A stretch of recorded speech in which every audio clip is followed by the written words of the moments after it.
Man who is no stranger to the building. Welcome, EB Inglis. Hey, Chad. Thank you so much for having me, man. What a beautiful tone, man. Hey, man, you know, some people are just blessed with that tone when they speak or when they sing. And I just want to welcome you. I'm so happy that you're here, walking in here. This is your stomping grounds. This is where you spent a lot of time. You put in 10,000 hours. How did it feel? 8 years. Wow. 8 years I spent in this building. Yeah. And I must admit, it felt like you were saying off air, like you're walking into your old school. Yeah. Your alma mater. So, but thank you. I really appreciate that. Oh man, so happy that you're here. Listen, I spoke about being an avid runner, and I spoke about the topic that you overheard. We're talking about the best sport movies of all time. Yeah. What are we thinking? Well, your previous listener just said Any Given Sunday. Yeah. Is that the one?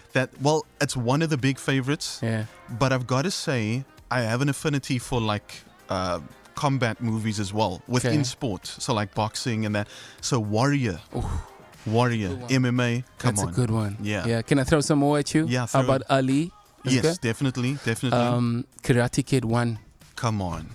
Mr. Definitely. Miyagi. It's the best.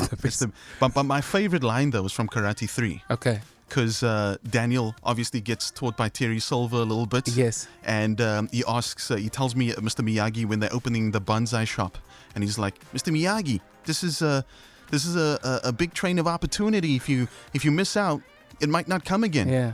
And Mr. Miyagi replies, then Danya-san, Miyagi take a bus. Oh man, what a time to be alive. EB Inglis in the studio. I got another message here from Garth saying Rocky is my favorite. Here's another one coming through. This one says top notch. Maybe they're just speaking about the show. I don't know, because I don't know if that's a movie. Now that's your show, man. That's why you were nominated in 2 categories. Come on. Oh yeah. Hey man. Congratulations on that, by the way. Thank you so much. Listen, EB, we're not here to talk about me. We're here to talk about you today. Listen, what is your relationship with music been like of late? It's almost a renaissance. Okay. I think that's the perfect word to use. A renaissance. I've fallen in love again with music. It's actually during COVID, during the pandemic. Okay. We all had more time on our hands, and so I had a lot of time to just fall in love with music again, write again, work with people again, collaborate, hear what other people have to offer in terms of music, and then getting back into studio. Yeah. And then it's like riding a bike. Yeah. You know, it's never left you. No. And you get into the zone, and you just like laying down vocals and then hearing it back again. I mean, I'm sure you can relate when you're hearing back those harmonies and in the studio. Ooh, was that me? Yeah, exactly. Yeah, and I mean, listen, firstly to the listeners, if you just joined in, I'm chatting to EB Inglis right now. Some new music out there, and we're going to play it in a bit and talk about it in a bit. I know you love, you have firstly a very particular and articulate person when it comes to everything you do. Yeah. So I have a question for you. Is how you do one thing how you do everything? Yes. Okay. Yes, it has to be. I thought so. Yeah. In every aspect, it has to be. You have to put in that like 150%. You got to care about what it is that you do. Yeah. And if you care about what you do, then it makes it easier. It makes it your own as well. Yeah. And I can hear that in the music. Do you still, when I met you long ago, I know you used to stack lots of vocals. Yeah. Still? Well, I don't stack as much, but I'm still a big fan of harmonies. Okay. I mean, growing up with the Boys to Men, Jodeci, Take 6, come on, Brian McKnight, come on, all of that gets incorporated. Even, I mean, like later on with like Backstreet Boys and NSYNC and whatever. When it comes to harmonies, I'm a sucker for harmonies. Okay. So yeah, that never gets left behind. Can you explain to our listeners what stacking vocals and what harmonies mean? Okay, so obviously with stacking of vocals, when you lay down one pass of your vocals, and then if you want to stack the same thing over and over, sort of like singing in unison, then you're just recording multiple takes of the same line. Okay. On top of each other, and then that's when you get the vocal stack. And obviously the harmonies are different voices that you would add to it. You know, some silky, milky, some smooth. Velvet. Exactly. Velvety. Listen, another question that I do have for you. What do you do for fun these days? Well, you just mentioned earlier the running. Is and, it? Well, it gets done for fun, but It's also hard. but also for mental health. Yeah, same. Definitely. So the running, even I'm enjoying working out now because I made a post where I said, if I'm going to be releasing R&B music, I got to get the R&B body as well. I want to be does it able to mean? sing in the rain with my shirt off. Hey, what does it mean? Hey, man, I can't do that. My hair, my hair. People say, Chad, you got to be in the rain, R&B. I'm like, no, my hair. My hare gaat mins. Yo, I don't have the hair where that can be wet and I can still be confident, Yeah. man. Okay. I'm not even worried about that. I'm more worried about the chest, the pectoral muscles and the abs. Listen. But yeah, that's so I'm enjoying working out and running, etc. But also just traveling. Okay. Like that bug is bit for me. Okay. So yeah, just being out. Were you away? Are you traveling locally? What's happening? Are you? I'm trying to explore every part of my province and then country. I did an overseas trip last year, Singapore, Malaysia. Oh, you must have loved that. Yeah, opened my eyes completely, and now the bug is bit. Now I just want to travel everywhere. Yeah, I get that. Yeah. The new song is called Over and Over, and when we got it, I listened obviously, and I couldn't help but think of the fact that we possibly have similar musical upbringings in terms of the music we were listening to growing up. No doubt. So when I heard it, I was like, oh man. I hear EB Inglis in there. I hear my upbringing with music, listening to boy bands, listening to Craig David Born to Do It. I literally feel like that was an unreleased track. Did Craig call you? Listen, did you write it for? When he was here and you opened for him as well, there, and you performed with him, and you basically fulfilled all of our dreams, wanting to be there. Okay. But I got to meet Craig when we interviewed him, and the thing is that he's such a humble guy. Incredible. And I told him, listen, when I was about 17, 18 years old, that's when his first album came out. That was such a huge influence for me. Massive. So in everything that I do, even the previous single that I put out, there's a lot of Craig David in there. Okay. Yeah. Okay, definitely. we're going to make sure he gets to hear this interview as well. EB Inglis in the studio. We're going to play the brand new record. It's called Over and Over, and we'll chat about it a bit more just after this. EB Inglis, Over and Over. How does it feel when you listen back? Oh man, it's for me, even though like we've been in this game for a long time, it still gets me every time to hear my own song on the radio. Yeah, still, I get it. Maybe it's a gratitude thing. I'm just so grateful because there's a lot of artists that want that, to have these songs played on radio, and they don't have that opportunity. Absolutely. So when it does, I don't take it for granted. It Same, still man. gives me goosebumps. Yeah. Same.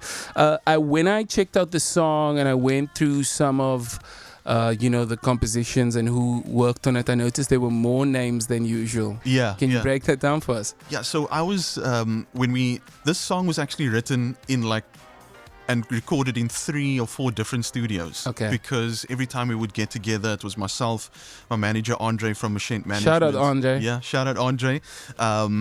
We had another female writer in the room as well, Chloe, and a young producer, Jesse Cubido, Young Cupid. And when they played the beat instantly, I was like, That's the one? This is the one. This is the one. And Chloe actually came up with the first line, take time. Okay. And then I was like, I like that. And then I ran with it and then just wrote the rest of it and mumbled the melody in studio, went back, wrote it, came back and recorded it again.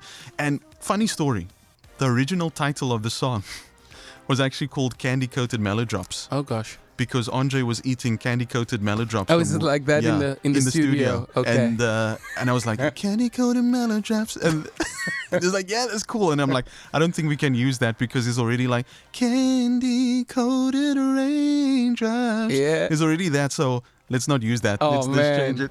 Come through with that tone. EB Inglis in the studio, man. He's giving you those vocals as he does, man. Smooth.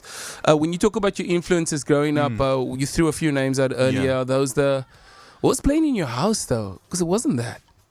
I feel like you were getting that music by yourself? No, I was getting that music by myself and through friends. Okay. My parents listened to the old stuff. I'm talking about like my dad was listening to Bobby Hendrix. Oh, is it there? Okay. And my mom was a big LPs. Dog. LP. And my mom was a big fan of musicals. Okay. So King and I, 7 Brides for 7 Brothers. Okay. That kind of That's deep. Old school stuff. Did we ever bring it to the local ones, like Cut in the Kings and those things when you were younger? That I got on my own. I got exposed to that on my own and fell in love with like the local scene and what Lukman and Imran and everybody was doing. Like we all wanted to be Lukman in Cut to the Kings. Everybody wanted to be Lukman. Yeah. I mean, it was like he was the prototype Exactly. for how you want to be as a singer, as a performer, and I think he got the girls in the he was smooth with it. He was very smooth. Imran was like the comedic, the comic relief, and like Lukman was like smooth with it. So we all wanted to be that dude. Do you call Imo Imran? Well, Imo, okay. Well, from back then it was Imran. It Imran? Yeah. Okay. EB Inglis is going back a long way when Imo was Imran. Everybody's thinking, who's Imran? Yeah, Imo. Listen, Imo shout Adams, out to Imo, man. Shout out to Imo. Shout out to Lukman. Shout out to the entire Adams family. Everyone who played a part of that, the culture. Jag. Come on. Just another group. Jag was a huge influence. Okay, as well. is it? Did you go to the show? I went at the Good Hope Center. I was there. Yeah. Sold out show? 15,000 people. Yeah, I was there, dude. I was there. I actually went to one of their houses and they were still doing last minute rehearsals. Noor, Mansoor was there. Suri. Exactly. Man. And Mono as well. And then I collected my tickets like personally for that show. So they were a huge influence on me back in the day. That is so cool, man. And it's so crazy how then you chat to Fakhri. Yeah. You know, I chat to so many of these great singers. Here's a question. You get to put together the ultimate Cape Town boy band. Oh, no. No pressure. I mean, I know I'm in a man band or boy band already, but I'm not involved. I'm just asking the question. I'm the host of Saaiman Says. You get to put together the ultimate Cape Town boy band. There's 5 of you. You are in there. You're the leader. You're standing in the middle. Now, I can't be the lead because if you have such great singers around you... Okay, let's fill the gaps. Okay, Fakhri's definitely going to be in there because he's just a monster on vocals. Fakhri Isaacs. Right? Yeah, Fakhri Isaacs, definitely. Mujahid George is a fantastic He's vocalist. an incredible singer. I'm just bringing out the heavyweights here now. Yeah, you need to play the game here because you remember too many heavyweights in a band. Yeah, then they're all gonna go fight. for melody. That now you putting me in a fix because I want to put Orion Winter in there. Okay, put him in. Okay, so that's 3. Now that leaves me with 2. Are you trying to be the 5th best singer in this group here? Yeah. That's me. I'm trying to stay humble here. Add me if you want to go 1 up, bro. If you want to move to 4th, throw me in. But anyway, keep going. Nobody. We're going to go. No one from this period. No one from the last 10 years. It's got to be Nevis. We've got to have Nevis in there. We've got to put Jimmy in there. Yeah, man. and then Craig. Yeah. I'm taking myself out of the group. I think you're not. I think I'm the manager. You're the manager now, man. English management. There we go.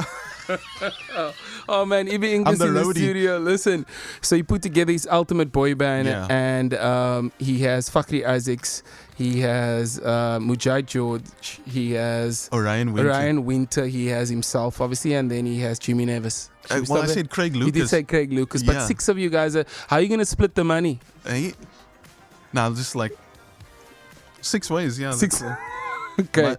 So we're doing it for fun. So we're doing it for fun then. Yeah, we'll do charity events. Events. Listen, once every 5 years. Look here, that was actually my final question to you, but it's actually not, because I was going to ask you what lies ahead in terms of you fall in love with music, back in love in the same way you used to be. Surely you kind of lean into that pocket. Yeah. And now. So there are a bunch of songs that are actually done. Okay. And just ready to go. Okay. But then after that, we're going to be working on an EP separate from the songs that are about to release. And in that one, we're going to go raw. We're going to go honest. Okay. No specific goals except for just being completely authentic. Yeah. On that EP, yeah. The goalposts change as we get older. Yes. The expectation changes. So that one, I'm going to go deeper and get more vulnerable than I've ever been on songs, on that EP. Yeah. We cannot wait, man. Yeah. We cannot wait. We are excited, just as excited as you are. And it's been fantastic speaking to you. And I'm so glad that we could have this conversation. Chad, I got to say, I'm forever grateful. Thank you so much for the opportunity. I appreciate it, man. It is my pleasure. EB Inglis, brand new record out. It's called Over and Over. We played it a bit earlier, but now one of his members of his potential dream boy band.